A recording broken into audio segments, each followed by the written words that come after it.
FootPrint, we're an identity company. We were started with the belief that part of the social contract of the internet shouldn't be that your identity is going to get stolen. Most fraud companies have a dirty secret, which is that they don't hate fraud because they normally make more money when there's fraud because they can charge you for a bunch more tools.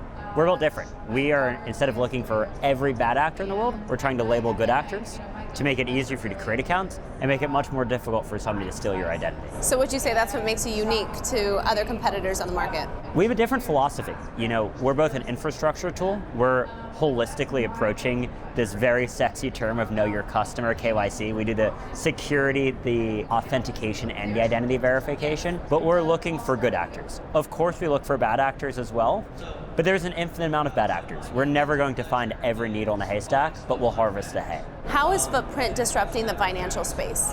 Fraud is probably 3% tax on the internet, and that impacts everybody. It impacts consumer fintechs that you really like because that changes their LTV equation. It may make it more difficult for them to onboard more users and may make it more difficult for them to survive.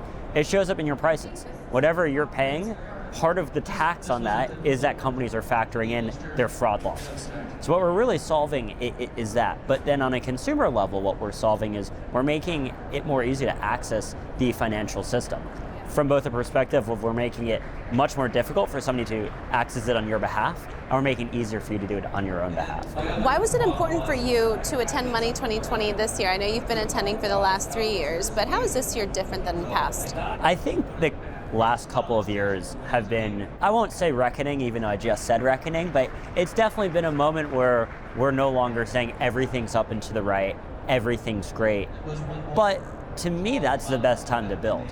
Because you're no longer coming here because you know you're going to walk away with a big term sheet and millions of new users. You really have to care. And what I love coming back year after year is seeing those people who've continued to build through the times that have been maybe less bullish to the outside, because there's people who really care. And I'm so inspired by seeing the other founders who are doing things that really impact people.